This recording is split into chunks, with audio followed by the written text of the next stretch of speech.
अस्सलाम वालेकुम नाज़रीन, आज का सच के साथ मैं हूं नदीम हुसैन।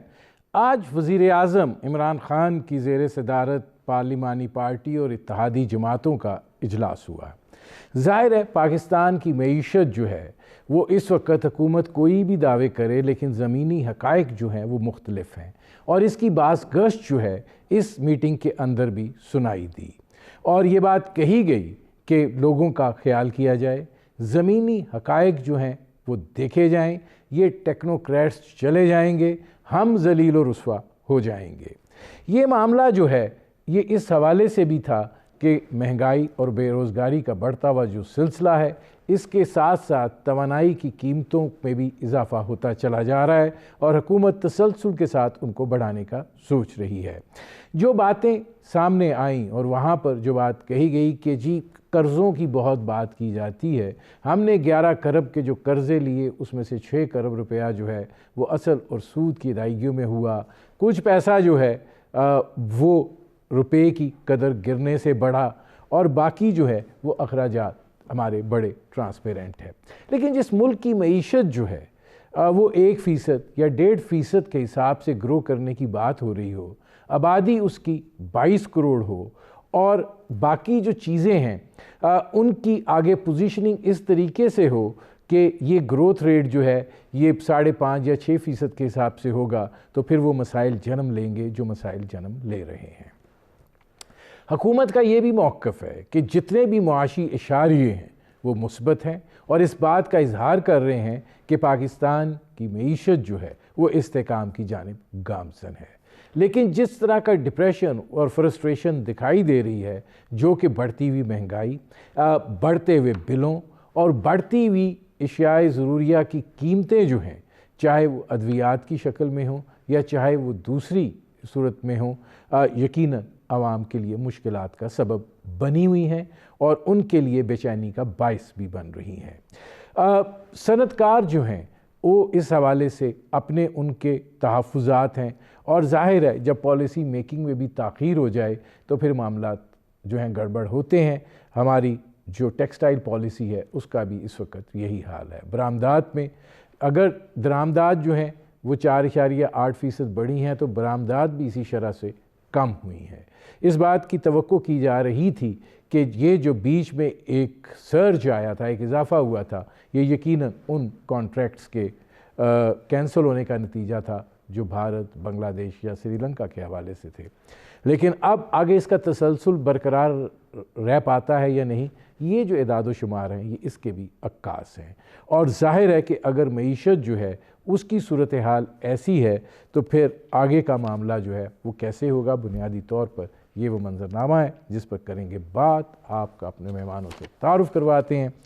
हमारे साथ मौजूद हैं डॉक्टर सलमान शाह साहब, मुशीर ख़ज़ाना हैं पंजाब के। हमारे साथ मौजूद हैं इलियास बलोर साहब, साबिक़ सेनेटर रहे, मुमताज़ सनतकार हैं। हमारे साथ मौजूद हैं मिर्ज़ा इख्तियार बेग साहब, ये सीनियर नायब सदर रहे FPCCI के। सलमान शाह साहब, आपसे शुरू कर रहा हूँ, चूँकि आज प्रोग्राम का दुरानिया ज़रा मुख्तसर है तो बड़ा स्पीक एंड स्मार्ट आज आप सब लोगों से जवाब चाहिए होंगे। हुकूमत ये जो कह रही है कि जी हमारे इशारे मुस्बित हैं, लेकिन जो एक डिप्रेशन और फ्रस्ट्रेशन हर टीयर पे पाया जा रहा है, फिर वो क्यों नहीं एड्रेस हो रहा? देखिए नदीम, एक बात बड़ी क्लियर है और अब मेरा ख्याल है कि सारे पाकिस्तानियों को इसका इल्म है कि जब आपकी रुपए की कीमत गिरती है, डॉलर जो है वो महंगा होता है और रुपए की कीमत गिरती है, तो फिर उसके नतीजे में हर चीज़ जो है वो महंगी हो जाती है, तकरीबन उसी रेंज में जिस रेंज में रुपए की डिवैल्यूएशन होती है डॉलर के साथ। सो हमारा अगर IMF प्रोग्राम के बाद जो डॉलर डिवैल्यूएशन हुई है मार्केट बेस्ड, तो वो आप देख सकते हैं 50-60% उसमें जो गिरावट आई है रुपये की वैल्यू में, उसने अब हर चीज़ के अंदर अपना एक पास थ्रू होना है और उसकी वजह से ये होता है कि आपको 6-7 महीने एक ये कॉस्ट पुश इन्फ्लेशन चलती है इकॉनमी में और उसका और कोई तोड़ नहीं होता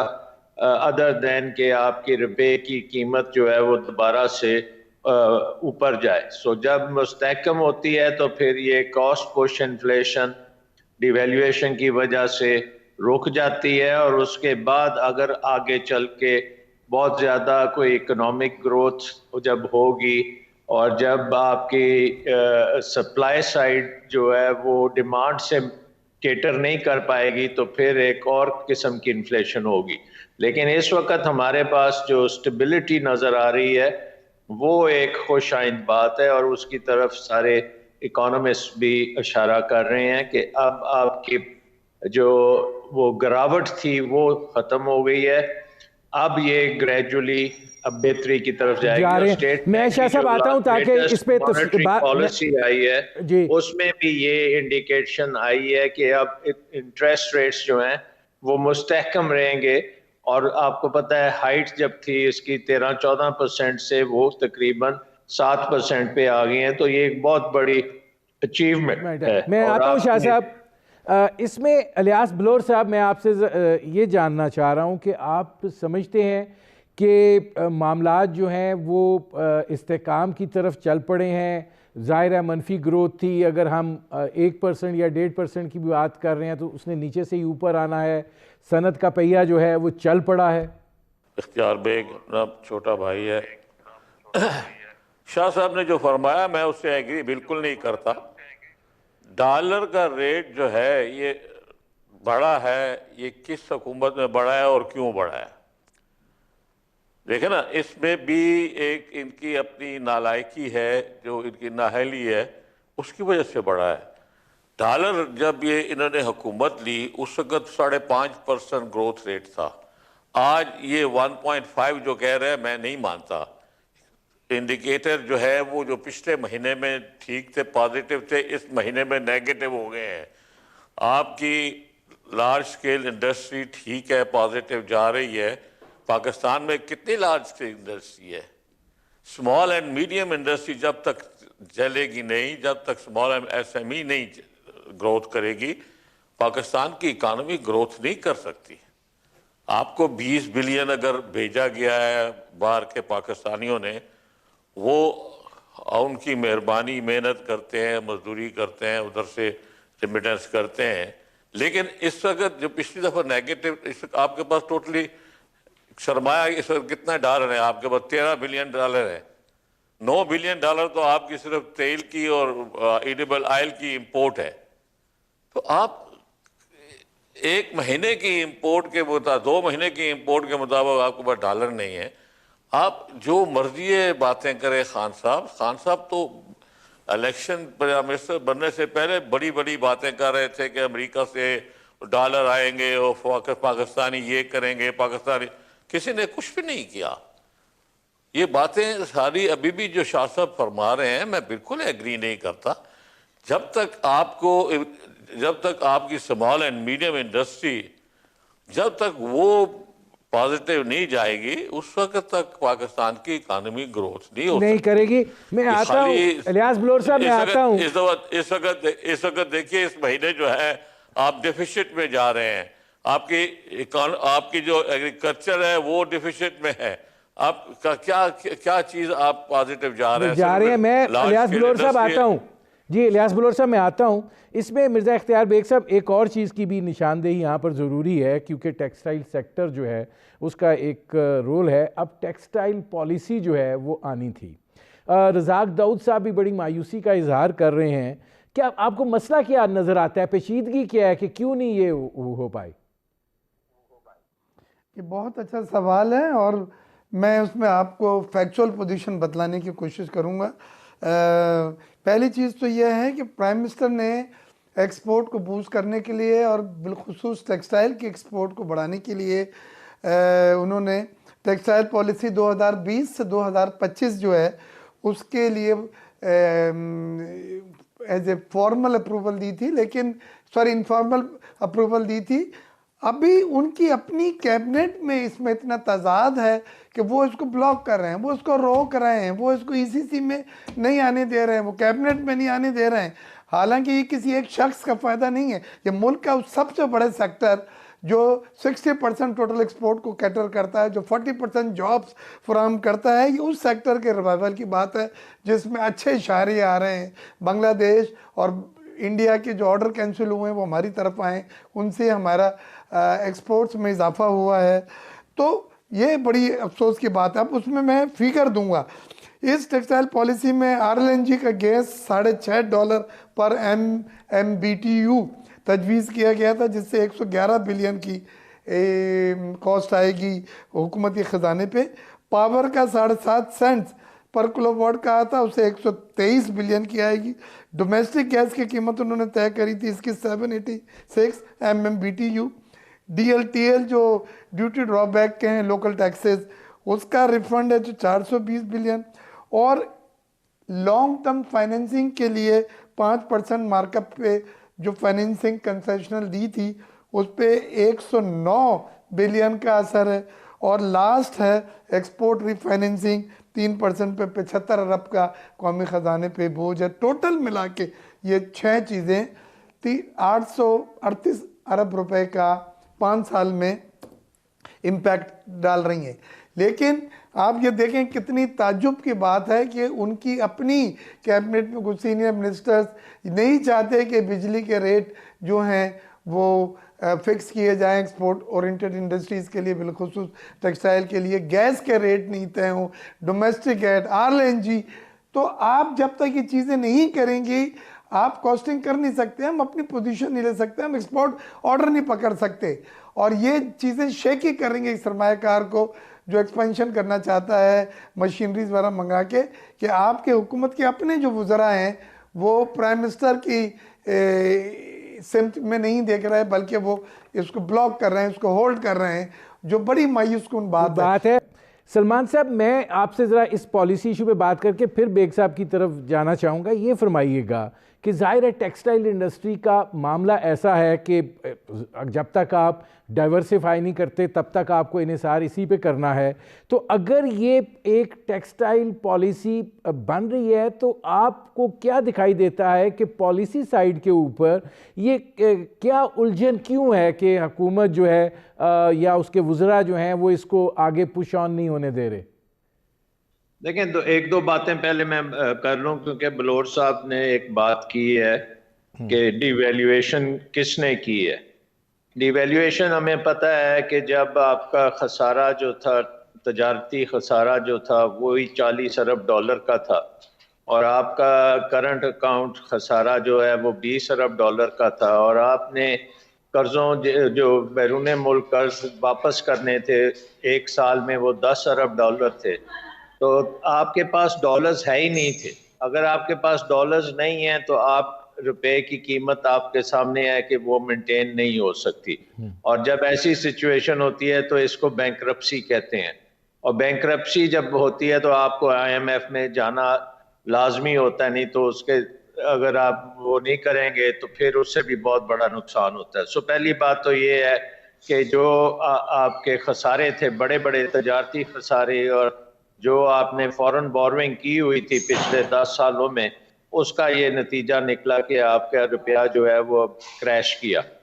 दूसरी बात ये है कि जो टेक्सटाइल इंडस्ट्री है इस वक्त फैसलाबाद में, उसको एक बड़ी अच्छी बूस्ट मिली है। उसकी प्राइसेस जो हैं, एनर्जी प्राइसेस काबू में है, सारी 100% कैपेसिटी पे इस वक्त काम वहाँ पे हो रहा है, और एक्सपेंशन की तरफ वो जा रहे हैं।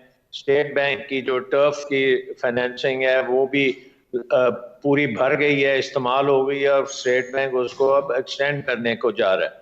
सो आई थिंक इस वक्त जो एक्सपोर्ट सेक्टर है, क्योंकि उसकी कंपेटिटिवनेस बहुत बेहतर हो गई है, उसने खासे मार्केट शेयर हासिल कर रहा है और वो करता चला जाएगा। अब मसला सारा जो इस वक्त है वो है आपके एनर्जी सेक्टर में, क्योंकि एनर्जी सेक्टर जो है वो इतनी बुरी तरह मुतासर हुआ है। बड़े महंगी बिजली बनती है, नंबर 1। नंबर 2, आप तमाम चीज़ें जो हैं एनर्जी सेक्टर में वो इम्पोर्टेड हैं जिसमें तेल हो, कोला हो, LNG हो, सारा कुछ इम्पोर्ट होता है। और वो इम्पोर्टेड जो है जब कन्वर्जन होती है पाक रुपीस में वो बहुत महंगी बन जाती है। उसके साथ साथ एनर्जी सेक्टर में बेशुमार चोरी है और उस चोरी को कंट्रोल करने के लिए बहुत बड़ी इन्वेस्टमेंट चाहिए। ना ट्रांसमिशन में इन्वेस्टमेंट हुई है, ना डिस्ट्रीब्यूशन में इन्वेस्टमेंट हुई है, और इसके लिए बड़ी मेजर आपको इन्वेस्टमेंट करने की ज़रूरत है। उसके साथ साथ आप ये भी देखें कि ऊपर से एक कोरोना की वबा भी चल रही है जो आपके रेवेन्यू सोर्सेज को भी अफेक्ट करती है। सर्विस इकोनॉमी पे उसका बड़ा नेगेटिव इफेक्ट होता है बाजारों में। मैं सलमान शाह साहब मैं इस तरफ आता हूँ। तो आई थिंक इसमें जो इशू है वो जो आपने शुरू में बात की थी कि आप एक पॉजिटिव डायरेक्शन में डेफिनेटली जा रहे हैं, एक्सपोर्ट्स आपकी बेहतर हो रही हैं, रेमिटेंसेस आपकी बहुत बेहतर आगे से हो गई हैं, आपने तमाम प्रोडक्शन और सप्लाई चेन्स खुली रखी हुई हैं, और पेंडेमिक पे भी आपका रिलेटिवली कंट्रोल। मैं शाह साहब आता हूँ इस तरफ, शाह साहब मैं आता हूँ इस तरफ, बेग साहब कर रहे थे जी, मैं आता हूँ उस तरफ। शाह साहब मैं ज़रा बेग साहब से इसका जवाब ले लूँ क्योंकि आपने ये बात की है। बेग साहब जब आप टेक्सटाइल उसकी सेक्टर की बात कर रहे थे वो कह रहे जी ना चोरी काबू हो सकती है ना बाकी चीज़ें हो सकती हैं, जाहिर है उस बोझ ने डिवाइड होना है, तो फिर रेट कैसे कम किए जाएँ? अब अगर रेट कम नहीं होते तो शाह साहब तो कह रहे हैं कि 100% कैपेसिटी पे चल रहा है, कंपेटिटिव आप हैं, ऑर्डर्स आपके पास आ गए हैं, तो फिर इशू क्या है? देखिए नदीम, मैं आपको ज़रा सा समझाऊं, ये रेट तो प्राइम मिनिस्टर ने दिए हैं लेकिन ये एडॉक अनाउंसमेंट है। ये टेक्सटाइल पॉलिसी 2020 से 2025 5 सालों के लिए आ रही है। इस टेक्सटाइल पॉलिसी में ये जो भी चीज़ें अनाउंस होंगी वो पॉलिसी का हिस्सा होंगी और उस पीरियड के लिए एप्लीकेबल होंगी।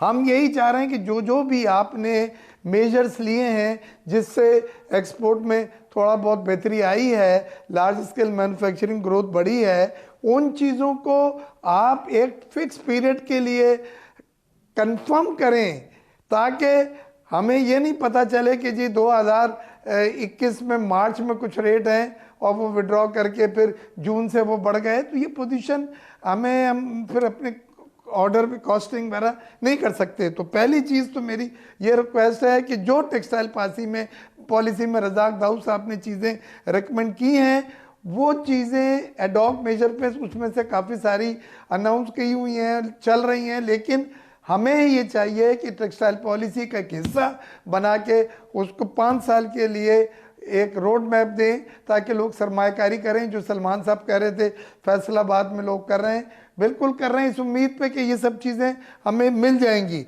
FBR वगैरह में भी हमने उनसे बातचीत करी है, फास्टर सिस्टम वो लाए हैं, रिफंड ऑफ सेल टैक्स का पहली किस्त जल्दी मिल रही है, उससे भी फ़ायदा हुआ है, कैश फ्लो बेहतर हुआ है। और साथ साथ इस टेक्सटाइल पॉलिसी में और ऐसे मेजर हैं जो हमारी एक्सपोर्ट को कैटलिस्ट के तौर पे एक्ट करेंगे। मिसाल के तौर पे उन्होंने इसमें रिवाइवल ऑफ टेक्सटाइल सिटी जो रुकी हुई है उसकी बात करी है, रिवाइवल ऑफ गारमेंट सिटीज़ की जो है वो बात कर रहे हैं। इसके ऊपर एक चीज़ जो सबसे ज़रूरी, अल्लाह करे आपके चैनल के थ्रू ये मैसेज पहुंच जाए पॉलिसी मेकर्स पे, वो ये है कि ज़ीरो रेटिंग 5 एक्सपोर्ट सेक्टर का सेल टैक्स का दोबारा रज़ाक दाऊद साहब is totally supportive of it. हमने अखबारात वगैरह में भी दिए, मिले भी हैं, ऊपर फेडरेशन ने भी बात की है कि खुदारा आपने एक तजर्बा किया था वो कामयाब नहीं रहा। टेक्सटाइल सेक्टर को बशमूल बाकी 5 सेक्टर को आप zero rating sale tax facility दें, क्योंकि टेक्सटाइल में 80% तो एक्सपोर्ट हो जाता है, 15 से 20% लोकल सेल है। ये एक चीज़। और दूसरे जो छोटे अपना बिलू साहब ने जो बात करी है, बिलोर साहब की बात बिल्कुल सही है कि छोटे जो एक्सपोर्टर हैं उनको इनकरेज करना है। उनके बहुत अनोमलीज हैं, उनके सेल टैक्स के रिफंड पे पाबंदी लगाई है 12%, अब टोटल एक्सपोर्ट से ज़्यादा नहीं हो सकता, हालांकि वो छोटे एक्सपोर्टर होते हैं। अगर उनके 1 करोड़ मैं इस तरफ आता हूँ जी, इख्तियार बेग साहब मैं आता हूँ। इलियास बिलोर साहब, आपने शाह साहब की बात सुनी है। देखिए एक बात ये भी कही गई थी कि डिवैल्यूएशन शुरू हुई मुफ्ता इस्माइल के ज़माने से। अब जब डॉलर 142 का आया उस वक्त वो कहते थे नहीं जी ये 116 का होना चाहिए, बहुत ज़्यादा डिवैल्यूएशन होगी। अब 160 पे खड़े हैं और ये बढ़ रहा है, 161 की जानिब इसका सफ़र जो है वो जारी है। तो ऐसी सूरत हाल में दबाव तो फिर लियास बलोर साहब आएगा जब आप इजनास भी इंपोर्ट कर रहे हों, सारा कुछ कर रहे हों, तो फिर क्या किया जाए? इजनास पहले एक्सपोर्ट क्यों किए? पहले चीनी एक्सपोर्ट क्यों किए और मिलों को चीनी के एक्सपोर्ट के ऊपर दिए, अपना रिफंड दिए, पेमेंट की है, वो क्यों की है? इजनास को इंपोर्ट करना जो है ये पाकिस्तान की इस नालायक गवर्नमेंट का काम है। चीनी उस वक्त एक्सपोर्ट नहीं करनी चाहिए थी। आज कहते हैं कि चीनी का कैरी ओवर जो है वो कम है, कैरी ओवर नहीं है इसलिए हमें गन्ना है लेकिन हमें फिर भी चीनी इंपोर्ट करनी पड़ेगी। अभी आप इंपोर्टेड चीनी, इंपोर्टेड गंदम क्यों एक्सपोर्ट किया आपने?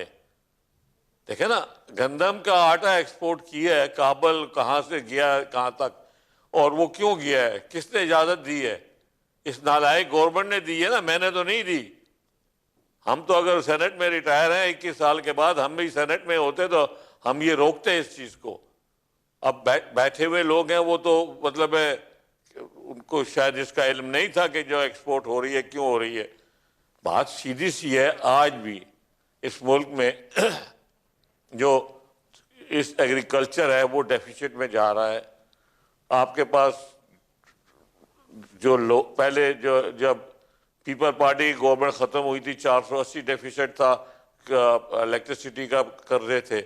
फिर जब मुस्लिम लीग की गवर्नमेंट चलती हुई तो 9 करोड़ 9 बिलियन थे, अभी इन्होंने 20 बिलियन इनके ऊपर चढ़ गया है। ये सिर्फ अपनी चोरी नहीं बचा सकते, जो शाह साहब खुद भी कह चुके हैं कि इसकी चोरी नहीं बच सकती। नदीम साहब जो हैं, एक नदीम साहब आपके हम नाम जो हैं, उन्होंने वक्त पे टेंडर नहीं दिए और जिसकी वजह से कास्ट ज़्यादा बढ़ रही है इलेक्ट्रिसिटी की। इलेक्ट्रिसिटी जो 5 इनकी हुकूमत आई है 5 रुपए यूनिट बढ़ चुकी है आज तक। तो मैं ये समझता हूँ कि इन्हें कोई जो नदीम साहब बैठे हुए हैं वहाँ अपना नदीम बाबर में सुई गैस और ओगरा में, उनको नदीम बेग नाम है, क्या नाम है? नदीम बाबर। नदीम बाबर। तो उन साहब ने, नदीम साहब ने जो वक्त पे अगर वक्त पे टेंडर देते, टेंडर ले लेते, इंडिया ने 3/4 ऑफ देयर कंजम्पशन उन्होंने ले लिए थे सस्ते रेटों में। तो वो तो बिजली सस्ती प्रोड्यूस कर रहे हैं। शाह साहब, गुजारिश ये है कि अगर तवानाई की कीमतें बढ़ेंगी, अब देखें ना बिजली की कीमत आप किस रफ्तार से बढ़ाने जा रहे हैं, पेट्रोलियम प्राइसेस किधर जा चुकी हैं और आगे फिर जाने वाली हैं और जाएंगी। अब ऐसी सूरत हाल में ये एक ऐसा ड्यूअल इम्पैक्ट है जो कि दो धारी तलवार का काम करता है और उसके नतीजे में महंगाई में जो है वो फिर इजाफा होता है। हम शहरों के शॉपिंग मॉल्स ना देखें, पाकिस्तान की जो 65% आबादी देहातों में रहती है, शाह साहब उनका बहुत बुरा हाल है। क्या इसका इदराक है हुकूमत को? कोई सोच है? मुझे नहीं लगता कोई रिलीफ देने की सोच है। लग ये रहा है कि जिसकी कीमत बढ़ती है बढ़ाते चले जाओ।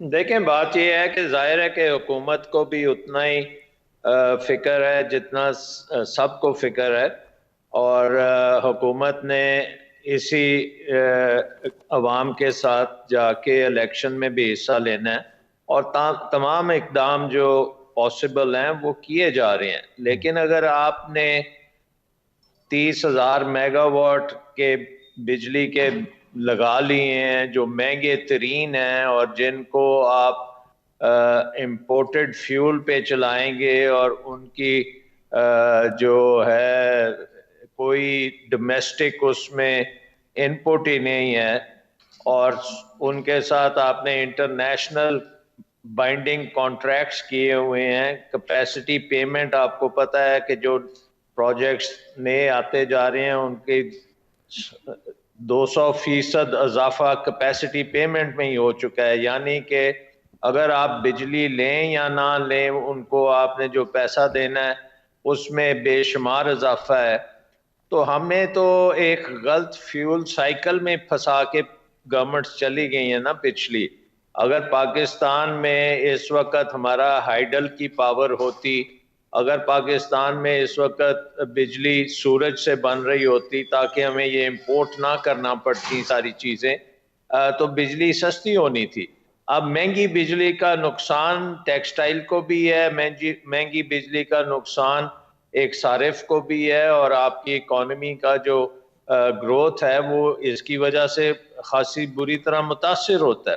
तो अब आई थिंक कि इसको समझना कि एक जल्दी से ये चुटकी बजाने से ठीक हो जाएगा, तो ऐसी बात नहीं है। ये हमें फेस करना पड़ेगा कि आपने ऐसी मशीनरी लगा ली है अगले 20-20 साल और 30-30 साल से, जो महंगी बिजली ही सिर्फ दे सकती है। उसमें वो क्योंकि वो साइकिल ही गलत आपने लगा दिया है। शाह साहब मैं आता हूँ, क्योंकि आपने ये जो बात की है, शाह साहब मैं आता हूँ, आपकी एक किस्म की परमानेंट प्रॉब्लम्स हैं और बन गई है जो है, हाँ, इनको रिप्लेस करेंगे तो आपके फिर ये सॉल्यूशंस की तरफ हम जाना शुरू होंगे। और उसके लिए सोलराइजेशन जब तक मुकम्मल नहीं होती, और वो भी मुकम्मल अगले 10 साल लगेंगे उसको मुकम्मल करने में, तो ये बिजली का जो मसला है ये आपके साथ चलता चला जाएगा। शाह साहब मैं आता हूँ, शाह साहब मैं आता हूँ जी। इख्तियार बेग साहब, अब ये फरमाइएगा कि शाह साहब तो कह रहे हैं ये मसला चलता रहेगा, अगले 10 साल भी चलेगा। देखें, ये मसला सिर्फ बिजली का नहीं है, ये मसला गैस का भी है, ये मसला जो हम दरामद कर रहे हैं LNG उसका भी है। अब ऐसी सूरत हाल में अगर सनत नहीं चलेगी, प्राइवेट सेक्टर एक्सपैंड नहीं करेगा, जॉब क्रिएशन नहीं होगी, ग्रोथ किधर से आएगी? देखिए, आपने बड़ा अच्छा सवाल है। इस वक्त 2 चीज़ें ऐसी हैं जो बम की तरह हम गोद में लिए बैठे हैं हमारी हुकूमत। पहला सर्कुलर डेट है जो 2400 बिलियन तक पहुंच चुका है, और उसमें जो अभी जैसे सलमान शाह साहब ने कहा, यही सब चीज़ें हैं जिसमें कैपेसिटी की पेमेंट है, ओवर इनवाइसिंग है, उसमें एक्सपेंसिव फ्यूल्स हैं, इंपोर्टेड फ्यूल्स हैं। तो ये सब चीज़ें रिवाइज एग्रीमेंट ये लोग कर रहे हैं उन्होंने IPPs के साथ। कुछ ने उसमें कैपेसिटी सरचार्ज पे कंप्रोमाइज़ किया है, डॉलर्स में जो पेमेंट हो रही थी उससे भी विड्रॉ हुए हैं, रुपये में पेमेंट हो या डॉलर फिक्स करा है 148 पे। लेकिन इससे फ़ायदा ज़रूर होगा, बशर्ते कि इन IPPs को जितने भी हैं जो इस पीरियड में लगे हैं, और जहाँ पे ये फाइंड हुआ है कि उन्होंने अपना प्रॉफिट 17% के बजाय 50 और 60% कमा रहे हैं, उनको रिव्यू किया जाए और सख्ती से रिव्यू किया जाए, क्योंकि ये मेक इट या ब्रेक इट है। ये मुल्क के इख्तियार बेग साहब मेरे पास 1 मिनट रह गया है जी। इख्तियार बेग साहब मेरे पास सिर्फ अब 1 मिनट रह गया है। इलियास बलोच साहब, ये आखिरी मिनट आपको दे रहा हूँ। आपने स्मॉल एंड मीडियम इंडस्ट्री की बात की, ऐसी सूरत हाल में वो कैसे उठ सकती है? देखिए, स्मॉल एंड मीडियम इंडस्ट्री जो प्राइसेस जो चल रही है इस वक्त, जो बिजली की प्राइसेस है, दूसरी चीज़ों की प्राइसेस है, स्मॉल एंड मीडियम इंडस्ट्री नहीं चल सकती। जो इंडस्ट्री जब तक स्मॉल एंड मीडियम नहीं उठेगी उस वक्त तक आपकी इकॉनमी नहीं उठती। ये लार्ज स्केल इंडस्ट्री है कितनी? आप एक्सपोर्ट के ऊपर जो बात कर रहे हैं, ठीक है, इसमें कोई शक नहीं है, लेकिन सबसे बड़ी बात है कि आपकी नालायकी ये है कि आपने अगर इंपोर्टेड अपना LNG वक्त पे ख़रीदते, जिस तरह इंडिया ने एक वक्त पे उसने 2/3 of the consumption of the year उन्होंने बाई कर लिया है, आपने क्यों नहीं बाई किया? आपने टेंडर ही नहीं दिए। ठीक है, नजीम बाबर साहब जो थे उसको। इलियास बलोच साहब, मेरे प्रोग्राम का वक्त ख़त्म हो रहा है, ये आगे भी बात हो सकती थी। नाज़रीन, आपने हमारे शुरका की गुफ्तगू सुनी, बहुत शुक्रिया डॉक्टर सलमान शाह साहब, बहुत शुक्रिया मिर्ज़ा इख्तियार बेग साहब, बहुत शुक्रिया इलियास बलोच साहब। अब तक के लिए इतना ही, इजाज़त दीजिए, अल्लाह हाफ़िज़।